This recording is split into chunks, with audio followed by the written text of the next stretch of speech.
one of the things that you'll find if you look at creative production in any domain, it doesn't matter, artistic domain, food production, novels written, novels sold, money generated, number of companies generated, number of goals scored in hockey, etc.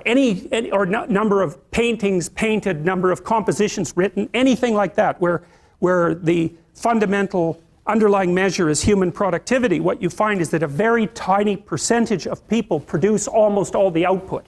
It's called a Pareto distribution, P-A-R-E-T-O, and it was studied in detail in scientific productivity by someone named DeSola Price.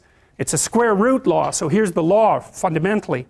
If you look at the number of people who are in a given domain, who are producing in a given domain, the square root of the people produce half the product.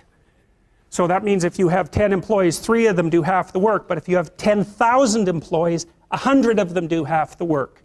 Right? It's a very, very vicious statistic. And you won't learn about that in psychology for reasons I have no idea about, because you learn about the normal distribution and not the Pareto distribution. But Pareto distributions govern, for example, the distribution of money, which is why 1% of the people in the general population have the overwhelming amount of money, and 1/10 of that 1% has almost all of that, right? So I think it's like the richest 100 people in the world have as much money as the bottom 2.5 billion.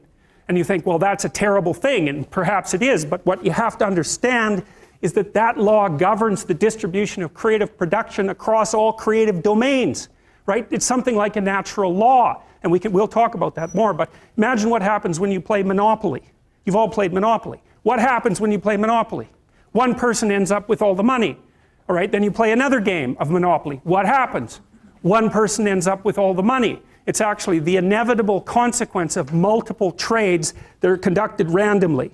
So if you take 1,000 people and you get them to play a trading game, you each give them $100, say, or $10, and they have to trade with another person by flipping a coin. I win the coin toss, you give me $1, you win, I give you $1. If we all play that long enough, one person will end up with all the money and everyone else will end up with 0. So it's a deeply built feature of systems of creative production, and no one really knows what to do about it, because of course the danger is that all the resources get funneled to a tiny minority of people at the top, and a huge section of the population stacks up at 0. But to blame that on the oppressive nature of a given system is to radically underestimate the complexity of the problem.